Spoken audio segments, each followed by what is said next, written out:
Boa noite, pessoal. Começando mais uma live de quartas, o nosso espaço virtual do Centro Espírita Nair Montes de Castro, nosso celeiro de luz. Que Jesus nos abençoe, ilumine e ampare e que possamos unir os nossos corações a esse Mestre que nos ama tanto. Espero que todos estejam muito bem e hoje retomamos a leitura do livro Nos Bastidores da Obsessão, psicografado por Divaldo Franco, nosso querido médium mineiro, e ditado pelo espírito Manuel Filomeno de Miranda. Passamos 2 semaninhas afastados, porque tirei férias, mas voltamos, graças a Deus. E ontem eu dei uma olhadinha no capítulo, né? Eu sempre faço isso, a noite anterior da nossa leitura, e percebi que é o nosso último capítulo do livro. Eu não sabia disso. E eu fiquei. Foi aquela mistura de sentimentos, né? Uma alegria, porque concluímos mais um projeto, mas também um pouco triste, porque o livro realmente é um livro muito bom e que acaba nos dando tantas respostas, ajudando tanto nas nossas dúvidas, nos nossos vazios existenciais, nos nossos problemas do dia a dia, explica, aponta soluções. Enfim, aqueles livros que realmente, quando bem seguidos, bem analisados, eles modificam as nossas existências. E assim, hoje, vamos então, conforme eu havia dito, finalizar mais um pequeno projeto. Mas antes de iniciarmos a leitura, dar aquela olhadinha para ver quem está aqui conosco. Sérgio, meu querido amigo, espero que você esteja muito, muito bem. Ótima noite, que Jesus te abençoe. Obrigado sempre pela presença. Denise, minha querida, que Jesus ilumine você e sua família. Muito bom tê-la aqui conosco também. Socorro, ótima noite para você, para sua família. Que Jesus te ilumine, abençoe e ampare. Gosto muito de você, Socorro. Carla, ótima noite, Carla, sempre conosco aqui também, né? Que Jesus te ilumine, obrigado pela presença sempre. Elizabeth, ótima noite. Jesus te ilumine. Amanhã, se Deus quiser, estaremos juntos no grupo de Joana. Estou de volta também para as reuniões presenciais. Márcia, ótima noite, Márcia. Que Jesus te abençoe. Obrigado sempre pela presença. Maria Terezinha, ótima noite também. Obrigado pela presença. Aquele beijo especial no seu neto. Espero que ele esteja muito, muito bem. Marisa, ótima noite, minha querida. Obrigado também pela presença sempre aqui. Que Jesus ilumine você. E as pessoas vão chegando devagarzinho, vão se acomodando no nosso espaço virtual. E eu acho que já podemos iniciar. Hoje eu queria fazer uma breve introdução, apenas para dar aquele suporte, né? Coisa bem simples mesmo, justamente porque a gente passou alguns meses lendo esse livro e vendo a importância da família e acompanhando também os conflitos que existem, né? E sempre vão existir, porque quanto maior a intimidade, realmente maior vai ser o atrito entre as pessoas e dentro do lar. As pessoas têm muita intimidade, muita proximidade, né? É quase que impossível tratar um parente próximo, aquele que convive com a gente, como uma visita, né? Com aquela, não é o respeito, mas com aquele cuidado especial que nós temos com a visita. E às vezes no lar a gente chega irritado do trabalho, a gente chega mal-humorado, e a gente acaba descarregando, às vezes, nossas frustrações, né, nossas queixas, nossos azedumes, justamente naquele que nos ama tanto, que está próximo. Por isso que é tão complicado viver em família, né, viver num lar, mas nós precisamos educar cada vez mais os nossos comportamentos, justamente porque é uma maneira ruim de conviver assim, né? Com tanta intimidade e, de alguma forma, permitindo que passem algumas agressões. Então, quando a gente lê esses livros e a gente ainda coloca essa equação espírita que são os resgates, muitas das vezes, de vidas passadas. E é exatamente isso que nós acompanhamos durante toda a trajetória da leitura desse livro, que em diversos momentos, em diversas famílias, existe também esse resgate.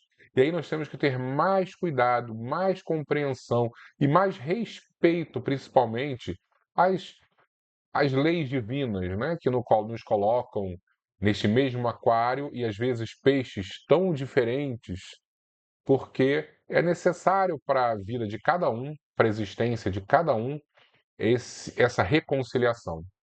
E aí a gente fala sempre com aquele cuidado bem específico em relação à família, justamente porque hoje em dia as pessoas estão barateando, estão de alguma forma diminuindo a importância do núcleo familiar, que é a célula da sociedade, né? As famílias, quando estão bem, a sociedade produz melhor. E aí a gente consegue também compreender, principalmente no Brasil, por que nós estamos tão assim desequilibrados. Que muito provavelmente as nossas famílias estão desequilibradas e isso se reflete no todo. E o convite que Jesus sempre nos faz é olhar para dentro do lar com muito amor, com muita compaixão, com muita compreensão, com muita aceitação, tudo que está faltando hoje em dia.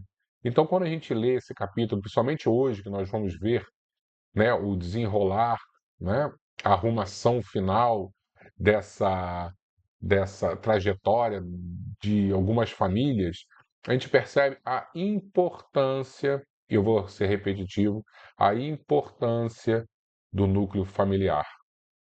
E só para terminar também essa breve introdução, fechando também com as questões familiares, a importância de termos filhos, né? De gerarmos pessoas melhores, educarmos pessoas para que sejam pessoas melhores do que nós somos, justamente não para deixar um mundo melhor para os nossos filhos, porque isso independe da gente, mas deixarmos filhos melhores para o mundo. Isso já é um pouquinho possível para cada um.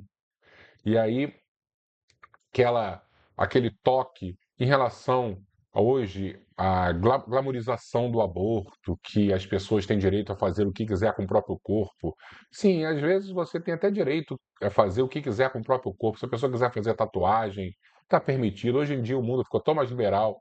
Mas quando a gente está pensando num feto, num bebezinho na barriga de uma mãe, nós não estamos mais falando do próprio corpo da mulher. Estamos falando de um outro corpo que merece muito respeito, muito cuidado, e dentro, mais uma vez, desta visão espírita, essa vida tem um passado e precisa ser construído um presente para que o futuro se modifique. Então, mais uma vez, o cuidado que nós temos que ter com todos esses modismos, com todas essas questões mais liberais da vida que podem trazer efeitos muito danosos para as nossas existências no presente e principalmente no futuro. Vamos raciocinar e vamos pensar sempre com uma visão mais espiritualista da questão. Dito isso, nós podemos iniciar. Vamos lendo muito devagarzinho, porque o capítulo tem muito a nos ensinar hoje.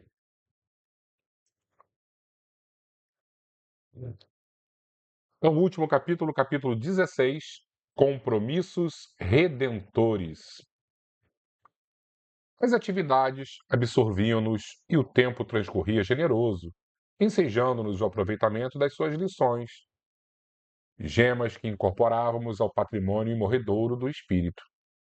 A família Soares, a família mais importante, né, a principal do nosso livro, organizara a singela recepção para a tarde de domingo, quando Adalberto, o jovenzinho que estava namorando com a filha, ainda adolescente, né, jubiloso com o aniversário de Mariana, assumiria o compromisso de noivado, pedindo a sua mão ao senhor Mateus. Lembrando que essa história se passou lá em 1930, onde uma menina de 17 anos ela estava noivando já, né? Era natural, portanto, que nos reuníssemos naquele lar, participando das justas alegrias que chegavam como resposta divina às dores terrenas.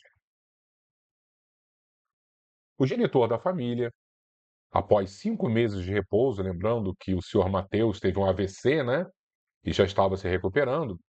Após 5 meses de repouso e assistência médica no lar, recuperava-se maravilhosamente. Já se conseguia pôr de pé, auxiliado pelas filhas e apoiado a uma bengala, com perspectivas de refazimento próximo. O reequilíbrio orgânico, no entanto, era de pouca significação, em se considerando as modificações reais operadas no seu íntimo. Né? Olha o olhar da espiritualidade, né? Que a nossa saúde física, claro que é importante, mas é muito menos importante do que a nossa saúde mental, espiritual. Se o seu passado era assinalado por descaso e desconsideração aos deveres, justo é se lhe reconheça o esforço para demonstrar o arrependimento que o afligia. Tornara-se meigo e tratava os familiares com o necessário afeto. Lamentava a perda de tempo e a idade já avançada, que lhe não permitiria refazer os caminhos percorridos para a reabilitação. Só esquece que o espírito não tem idade, né? Então, mesmo que a idade já esteja avançada no corpo físico, quando desencarnarmos, vamos voltar a ser jovens e cheios de empolgação e sempre muito influenciados e inspirados pela moral cristã. Por isso nós precisamos nos converter independentemente da nossa idade.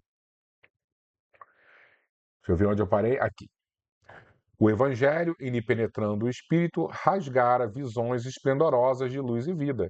Emocionava-se quando, em palestras íntimas, se reportava as consolações que tão tardiamente conseguira aceitar. Embora desconhecesse outros informes, mais elucidativos dos dramas que abalaram os alicerces do seu lar, encontrara na reencarnação resposta às angústias e rebeldias íntimas que tanto atormentaram a vida inteira. Dizia-se dominado durante quase todos os anos de vida por ódio surdo, que, semelhante a instrumento de percussão, reboava interiormente, despedaçando o inexorável. Todavia, o tempo lhe ensejava recomposição íntima, melhor visão das coisas e dos acontecimentos, sentindo-se em preparativos para a partida. Já não receava a desencarnação. O conhecimento do Espiritismo lhe matara o temor da morte. Por sua vez, Adalberto, que procedia do interior do estado e residia em casa de pensão, sem arrimo de uma fé segura e nobre, deixava-se conduzir por uma vida de frivolidades comuns aos da sua idade. Passou também a se transformar interiormente, fascinado imensamente pelo conhecimento da doutrina dos espíritos. O moço, que já armazenara suficiente depósito de prazeres nas experiências da leviandade, era ardente e apaixonado. Embora não fosse portador de cultura, era esclarecido e possuidor de lúcido tirocínio intelectual. Passou a estudar a codificação kardeciana e depois os romances mediúnicos lhe tomaram os sentimentos. Mal sabia ele que ia ser um dos personagens de um dos romances mediúnicos mais famosos, né? A lógica da reencarnação e a programação dos destinos, obedecendo a um roteiro adrede traçado, com as naturais concessões ao livre-arbítrio de cada um, era para ele especial tema de conversações.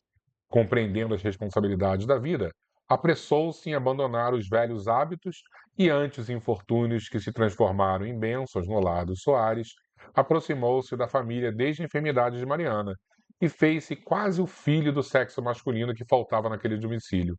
Suas mãos e braços vigorosos se tornaram inúmeras vezes no socorro eficiente ao velho doente, e sua presteza e generosidade foram alavancas de salvação por ocasião dos diversos acontecimentos.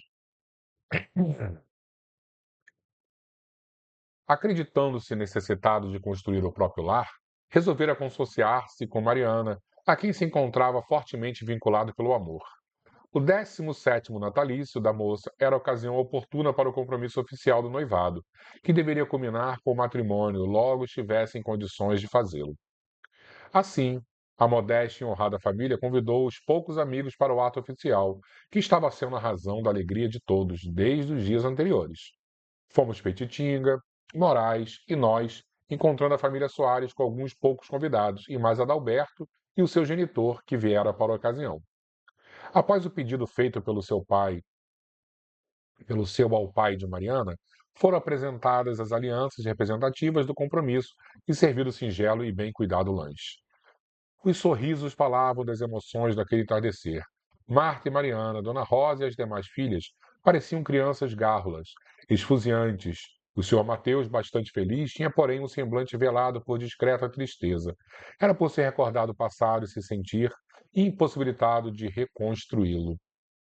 Ele ainda não entendeu exatamente o objetivo da reencarnação, né? Reconstrução, a gente vai conseguir reconstruir sempre os nossos passados, né? Então, às vezes a nossa vida está uma bagunça, dá para a gente começar hoje mesmo essa reconstrução, e mesmo se não der tempo de refazermos as nossas histórias nessa existência, vamos ter diversas oportunidades, que Deus não fecha a porta a nenhum dos seus filhos. Por nossa vez, lembrava-me dos acontecimentos que ali tiveram palco e considerava a misericórdia de Deus nas suas sutilezas e sabedoria infinita, que nos escapa e que não podemos de pronto compreender. O milagre da dor produzira a bênção da misericórdia da união de todos. Adalberto, que se encontrava muito emocionado, traçando planos para o futuro, considerou a sua posição de espírita e perguntou a Petitinga qual a solenidade religiosa que deveria haver por ocasião do seu consórcio com a Mariana. Compreendia que não seria lícito submeter-se a um ato sacramental da Igreja Romana, tendo em vista o comportamento dos profitentes daquela fé, que se situava muito distante dos ensinos e práticas do velho cristianismo. Não seria justo, porém, que houvesse no Espiritismo uma cerimônia qualquer, lavrada nas lições evangélicas, para comemorar os grandes acontecimentos da vida, inquiriu o interessado. Eu já pensei assim também, né? Às vezes fazer um casamento espírita, né? Algo tão bonito, pegar uma pessoa da casa espírita com mais experiência e que abençoe o casal. Mas vamos ver o que o Petitinga responde. Petitinga, prudente e lúcido, sorriu e esclareceu. Foi por adotar as práticas do paganismo em crepúsculo que o cristianismo nascente sofreu as adulterações que redundaram na sua paulatina extinção. Nas práticas externas e no culto luxuoso da atualidade, que encontramos das lições vivas e puras do Cristo? Onde e quando vimos Jesus praticando atos que tais? Muitos se referem à cena do batismo do Senhor, por João, como sendo aceitação tácita e concorde de um culto. Não foi isso, todavia, o que ocorreu.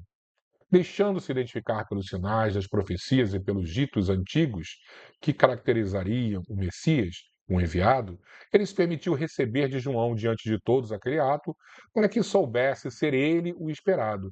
Fenômeno confirmado pelo que todos ouviram naquele momento em que clamava uma voz: Este é o meu filho dileto, em quem me agrado. Conforme anotaram os evangelistas, e que Pedro acrescenta: Tu és o Cristo, o Filho do Deus vivo, definindo-o como o Messias. Nunca, porém, batizou. Em toda a sua vida, não o vemos em conivência com os que se nutrem da ignorância e se permitem um abuso da fé em benefício próprio. Então, Petitinga está explicando que Jesus, sim, deixou-se batizar por João, porque lá no passado, nas escrituras do Antigo Testamento, tinha uma passagem onde o Messias, né, através de um dos profetas, diziam que o Messias seria batizado. Né? Então Jesus acaba permitindo que isso acontecesse justamente para que essa profecia se cumprisse. Mas não que ele achasse necessário algum tipo de, de ritual, né? Como nós encontramos em diversas religiões, tanto que o Espiritismo ele não concorda com nenhum tipo de ritual que dirá um casamento. O casamento é feito através do amor, desses laços de respeito, como estávamos conversando antes de iniciar a leitura. E é claro que a gente não vai ficar apedrejando uma cerimônia de casamento na igreja, faz parte. Mas, ao mesmo tempo, se pararmos para pensar, quantos casamentos lindíssimos que são celebrados com grande luxo, com grande pompa, acabam não tendo nenhum vínculo afetivo real. Né? O mais importante que nós precisamos nos apegar é a união verdadeira do sentimento. Delicado e sóbrio, fez breve silêncio, no qual seus olhos claros se iluminaram e logo prosseguiu. O Espiritismo é a doutrina de Jesus em espírito e verdade, sem fórmulas nem ritos, sem aparência nem representantes, sem ministros. É a religião do amor e da verdade. na qual cada um é responsável pelos próprios atos, respondendo por eles conforme o conhecimento que tenha da imortalidade dos deveres. É a religião da filosofia, a filosofia da ciência e a ciência da religião. Conforme predicou Viana de Carvalho em nossa casa, com justas razões. Não se afirmem enunciados estranhos à Boa Nova, e tudo quanto os espíritos informaram ao missionário Allan Kardec se encontra fundamentado nos evangelhos. Alguns adversários gratuitos dizem que os espíritos nada trouxeram de novo. E me permito indagar, repetindo o filósofo antigo, que há de novo sob o sol. Novidade é também sinal de leviandade. O que nos parece novo é a atualização do que acontecia e ignorávamos. Isso é muito importante, né? Que toda essa novidade que o Espiritismo aparenta ser, não é novidade nenhuma, isso sempre aconteceu, sempre existiu, só que nós ignorávamos. Os espíritos sempre se comunicaram e falaram dos renascimentos, das leis de causa e efeito, conhecidas desde remotíssimas civilizações, sob a designação sânscrita de karma. Em todos os tempos, encontramos os chamados mortos falando aos chamados vivos. O que os sábios conseguiram nesses tempos foi constatar a legitimidade da existência pós-mortem e comprovarem a preexistência do espírito, antes do corpo, com a consequente sobrevivência após a morte do corpo. Allan Kardec, o enviado para os tempos modernos, teve o incomparável mérito de codificar os ensinos esparsos, dando-lhe suma ordem filosófica, extraindo o significado moral e eterno das lições contínuas dos imortais. Dotado de raras faculdades de inteligência e razão, acolitado por legião de benfeitores e por eles fortemente inspirado, propôs questões do conhecimento, indagou sobre assuntos não devidamente esclarecidos até então. Não há, porém, em toda a codificação um só item que se não alicerce nos ensinos do Cristo, ora confirmados universalmente pelos Espíritos. O próprio Mestre, na sua assertiva da promessa do Consolador, informou claro e conciso que o Paracleto seria o Espírito Santo, diria muito mais do que ele dissera. E, dando melhor ênfase aos ensinos, concluiu: não, não há qualquer culto externo no Espiritismo, e se houvera, teríamos a sua morte anunciada já para breve. Sendo doutrina dos Espíritos, revive o cristianismo. Repitamos, em espírito e verdade. E não poderíamos, retornou o interessado Adalberto, formular uma oração de ação de graças em momentos que tais? Sim, orar podemos fazê-lo, porém na intimidade dos corações, no silêncio do quarto. Uma oração pública requer sempre alguém, olha a preocupação dele. E eu acho que às vezes é um certo radicalismo, mas eu compreendo também essa preocupação. Ó. Uma oração pública requer sempre alguém mais bem adestrado, de verbo fácil e inspirado. Assim, iremos transferindo para outrem o que nos cabe fazer. E como orar é banhar-se de luz e penetrar-se de paz pela decorrente comunhão com o alto, devemos fazê-lo nós mesmos, cada um em particular, sem terceirizar, né? Sem criar um pastor e nós somos as ovelhas. Né? Nós não podemos cair nisso. Que os compromissados o façam está muito bem. Que os nubentes o realizem na intimidade da alcova é de necessidade. Que os aniversariantes o produzam no altar da alma é muito justo. Mas evitemos hoje, desculpa, que a nossa emoção e a nossa festividade sejam transformadas amanhã num culto exterior que tenhamos começado. Cada um de nós aqui presente deve estar em oração silenciosa de bons pensamentos, em atitude de prece pela sobriedade dos atos, mediante o respeito moral e fraternal que nos devemos todos uns aos outros. O Espiritismo é a religião que religa, permitam-nos a redundância, a criatura ao Criador, interiormente. Que tenhamos mais atitudes do que palavras. Muito interessante essa explicação, né? Eu nunca tinha parado para pensar nisso, né? Às vezes, num ritual desse, onde a gente começa a colocar sempre um palestrante para fazer, né, uma celebração de casamento, daqui a pouco nós estamos criando também seres quase que intocáveis dentro da nossa religião e repetindo erros do passado. A frase final, enunciada com um toque de bom humor, a todos nos fez sorrir, terminando assim a maravilhosa aula que o noivo conseguira motivar. Todos nos despedimos jubilosos e meditativos quanto às nossas responsabilidades espíritas em relação a nós mesmos, ao próximo e ao porvir. Os nossos atos fazem escola e a nossa escola pode transformar-se, por incúria nossa, num mal educandário. Naquela noite, viemos a saber pelo mentor saturnino, durante o repouso físico em desdobramento, que fomos reunidos na sede da União Espírita Baiana para o encontro provocado pelos instrutores. E agora muda completamente. Agora vamos já para o plano espiritual, onde todos os personagens encarnados e desencarnados acabam se encontrando no desprendimento do sono para o ajuste final, né? Ali nos encontramos Petitinga, nós, o Médium Moraes, os Soares, Dona Rosa, Seu Mateus, Marta e Mariana, Adalberto, Ana Maria e os benfeitores espirituais. Alguns dos encarnados se apresentavam mais lúcidos, outros menos acostumados às incursões do mundo espiritual. Para tal finalidade, pareciam sonâmbulos e em inquietação. Após a recepção de passes, todos se mostravam tranquilos. E aí a gente começa a já pensar, né? Quantas vezes nós participamos de reuniões assim, no plano espiritual, e chegamos atarantados, né? Porque nós não estamos acostumados a esse desprendimento do corpo, essa lucidez. E às vezes precisamos de passes para nos acalmar, para termos mais lucidez. A reunião foi presidida pelo irmão Glaucus, o nobre mentor que comandara os socorros e estudos desde o anfiteatro, incorporado aos labores de desobsessão da família Soares por determinação superior. Depois de formosa oração e de alocução muito elevada, explicou as finalidades e objetivos do encontro. Terminava o seu prazo de estado entre nós para aquele mistério.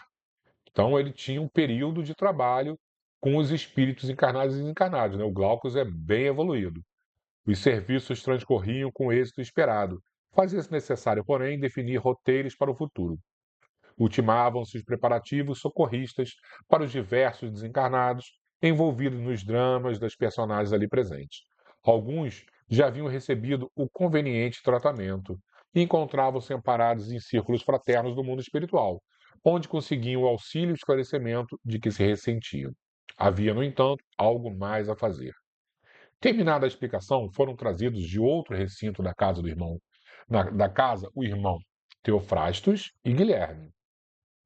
Lembrando que o Teofrastos era o chefão de toda a organização criminosa do plano espiritual e Guilherme era aquele irmão desorientado que estava diretamente atuando na casa da família do senhor Mateus, por enfermeiros gentis que os acomodaram em assentos reservados para ambos. Adalberto, ao lado de Mariana, automaticamente lhe deu a mão, como evitar qualquer sofrimento desnecessário à noiva.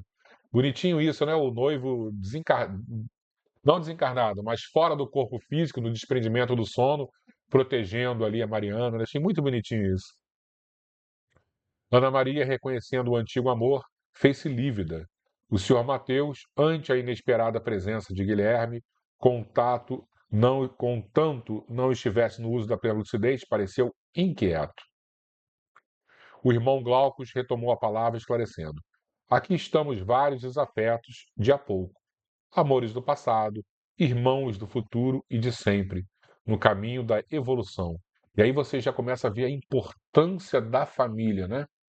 Quantos momentos nós temos realmente desafetos do passado, mas amores também do passado, irmãos do futuro e de sempre, no caminho da evolução. Ódios e paixões, anseios e ternuras são etapas a vencer na rota do grande amor que um dia nos unirá a todos como irmãos verdadeiros.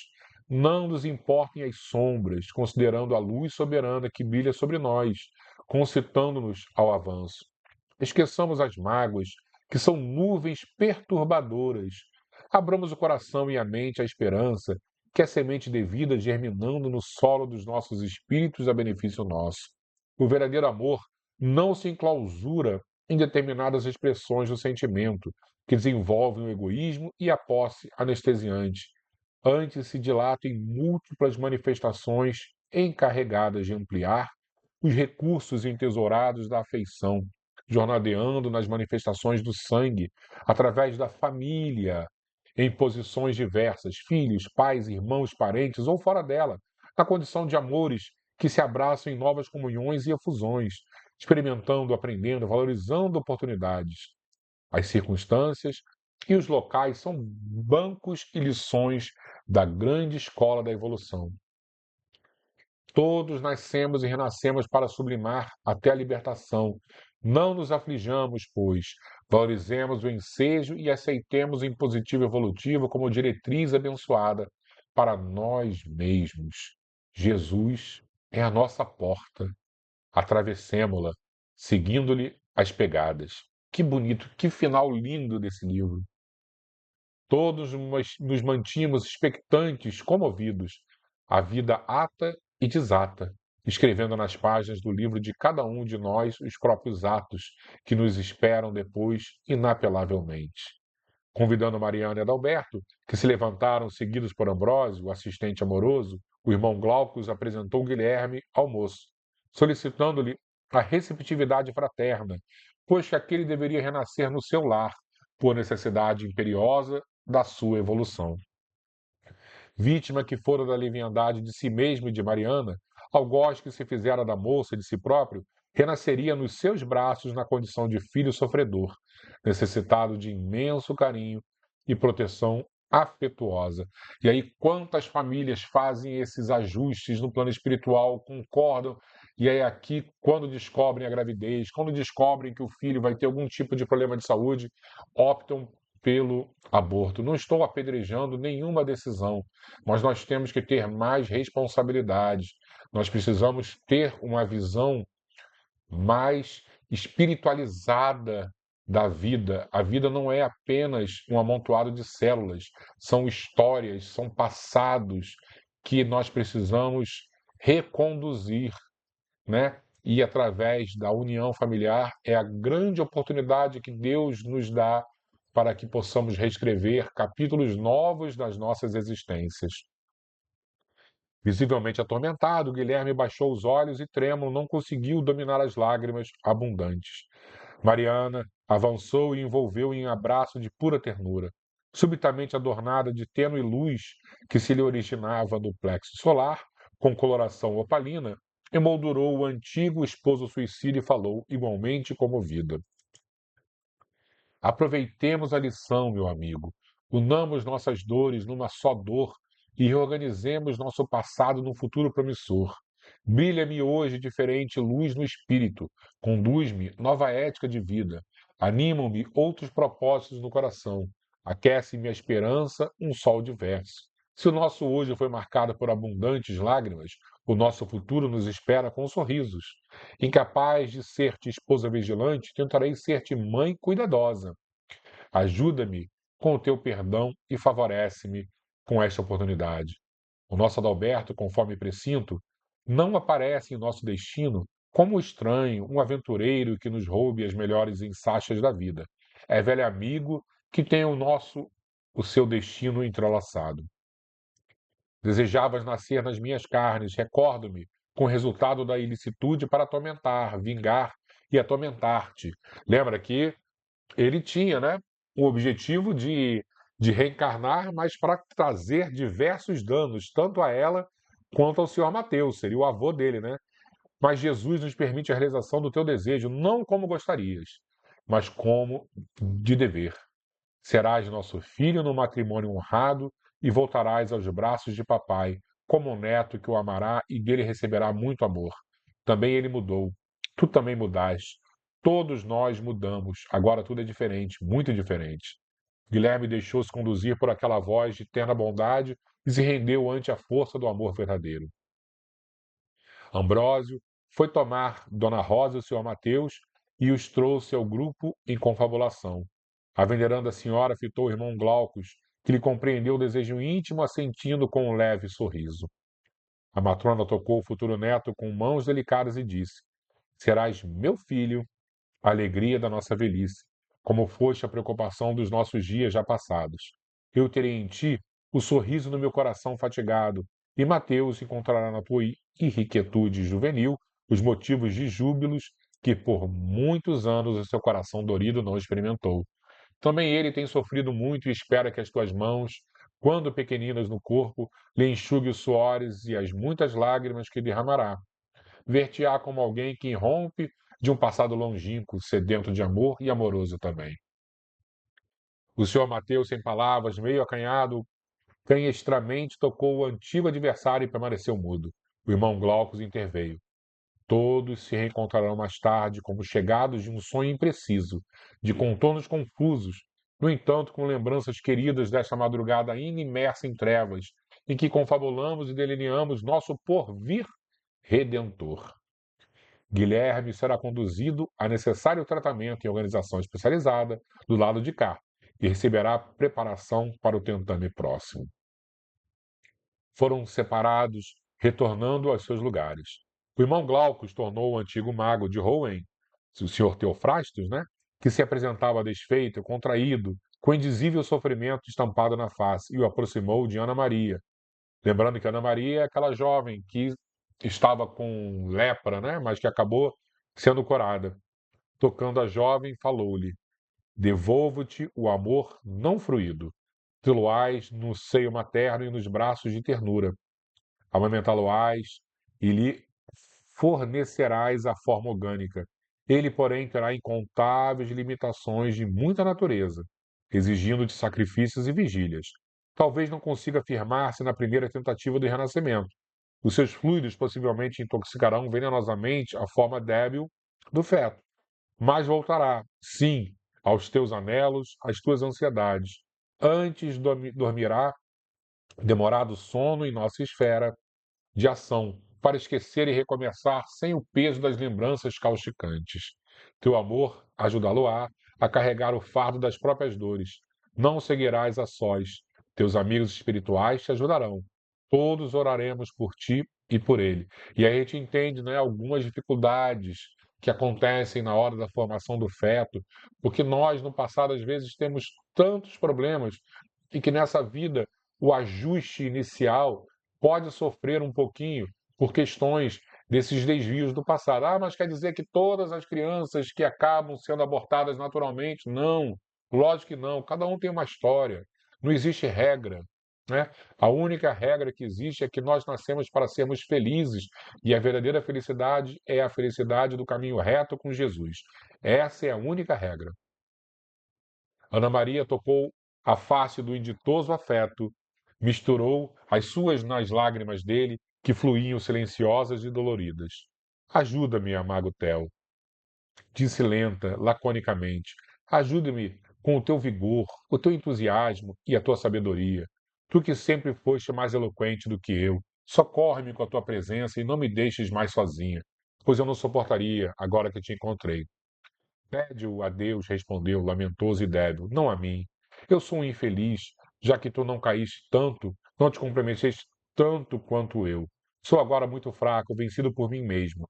Roga-lhe tu que serás mãe, e a mãe é sempre abençoada. Roga por nós dois.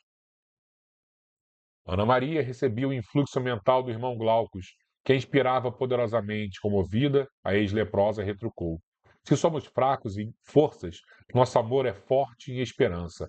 Nossa fraqueza será nossa resistência, porque nos dependeremos e assim nos ajudaremos. Seu rosto se descontraiu e ela quase sorriu. Afagou a fronte suada do seu amor e concluiu: Tudo quanto não tivemos até agora, o amanhã nos ajudará a possuir. Estaremos mais entrelaçados do que em qualquer ocasião. Por ti, receberei também nos braços a Jean. Jean? Interrogou surpreso o espírito. Sim, Jean Villemin. Recordas? Comprometi-me a ajudá-lo. O Jean era aquele que estava envolvido no drama dos dois, né? Eu acho que ele era um padre que acabou queimando ele na Inquisição. Comprometi-me a ajudá-lo também, e assim nossa felicidade não terá manchas. Ajudando, ajudar-nos-emos. Ele foi mal porque deixou que o seu amor por mim o enlouquecesse. Guardadas as proporções, não foi também de loucura nosso amor? Desse modo nos refaremos, desculpa, e marcharemos juntos. Fortemente impressionada pela inspiração do emissário da luz, arrematou. Aprendi, quando estudava o Evangelho em criança, em Rouen, este conceito que nunca esqueci. Quando eu buscava Deus fora de mim, não o encontrava, não o achava. Quando o procurava dentro de mim, tinha-o perdido. Resolvi amar e ajudar o meu próximo. E deparei-me comigo, com Deus e com meu irmão. Que bonito isso, né? Buscando Jean e o ajudando, achar-nos-emos os três na felicidade.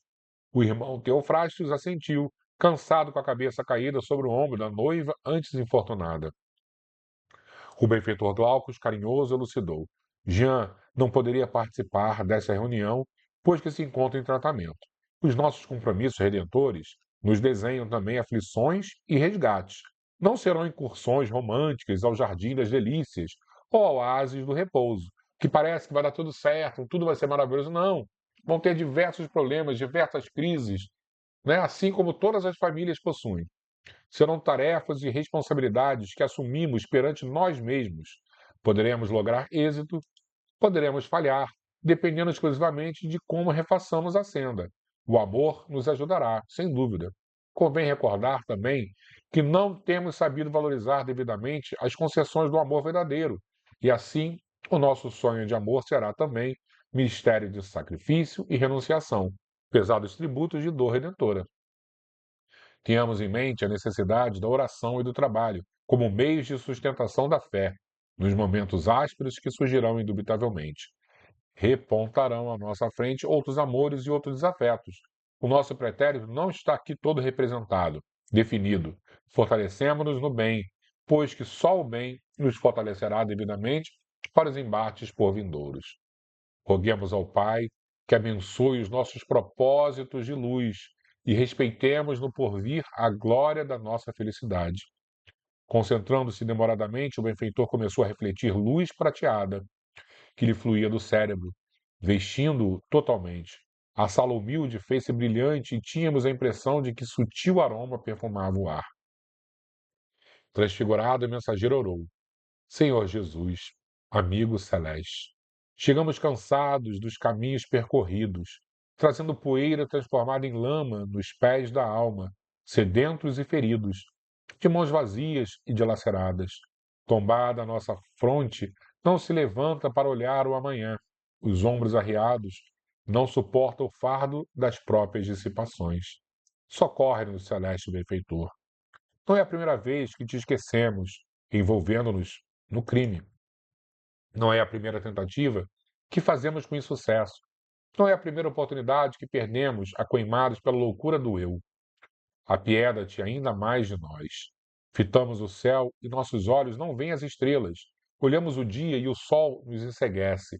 Seguimos a rota e tropeçamos sem a visão do solo. Pensamos em ti e brilha em nosso espírito a tua luz. Ampara-nos, construtor da vida. Conhece o dia do nosso ensejo e logo mais mergulharemos no caudaloso rio da reencarnação. Reencontraremos as dívidas chamando por nós e as dores reclamando-nos.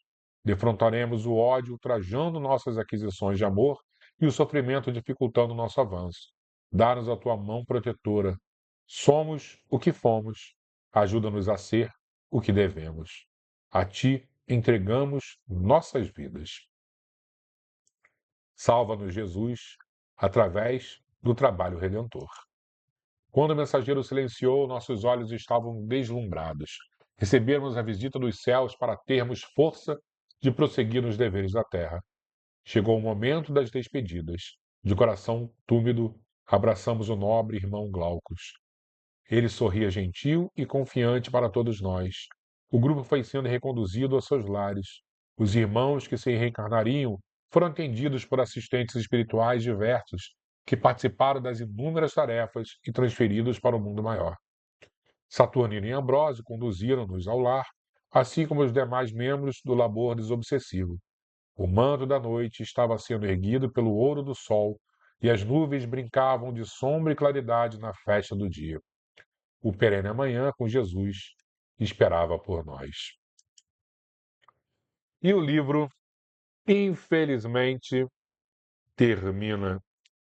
E que final maravilhoso, que oração linda, que realmente inspiração para as nossas vidas, né? esse livro foi e que possamos compreender profundamente as nossas responsabilidades aqui na Terra.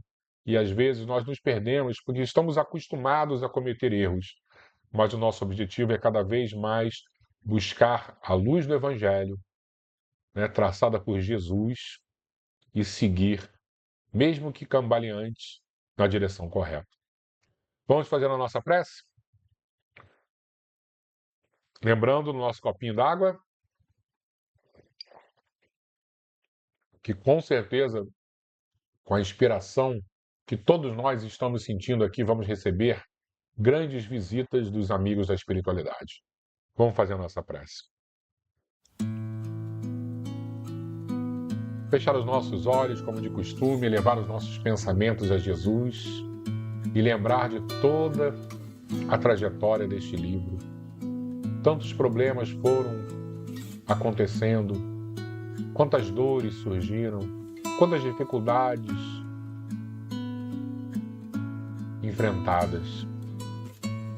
Mas também não podemos esquecer, olvidar jamais de que o olhar misericordioso de Jesus sempre banhou e banhará todos os seres da criação. Porque Jesus representa o Criador, e o Criador é bondade, é amor acima de tudo. Então, quando analisarmos as nossas dificuldades, quando olharmos os nossos delitos do passado, vamos colocar nesta equação a mão do Criador. O olhar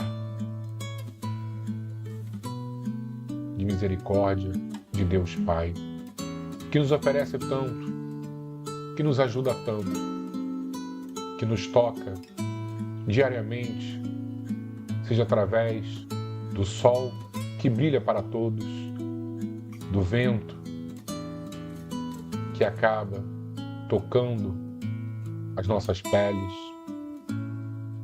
Sempre há uma forma de Deus se apresentar a cada um de nós.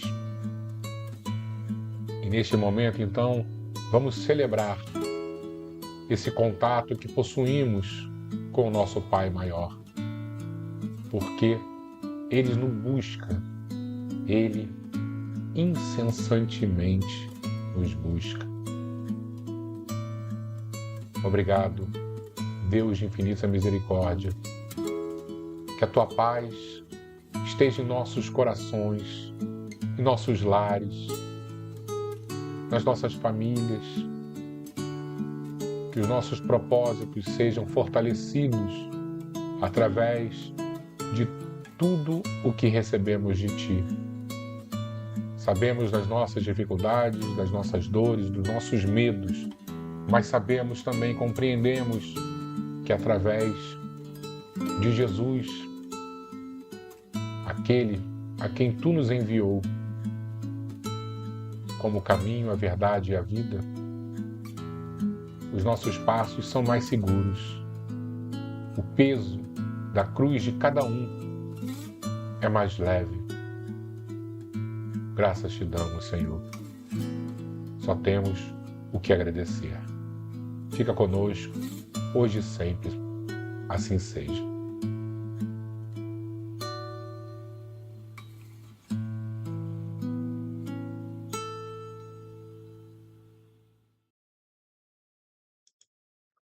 Muito obrigado, pessoal.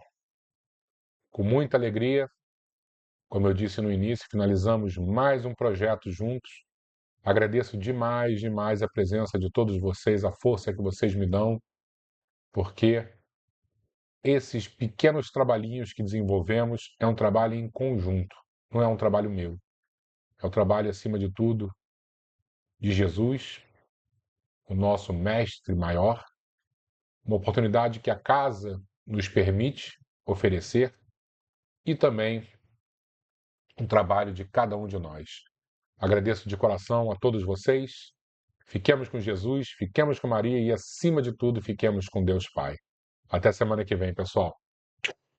Beijo no coração de cada um.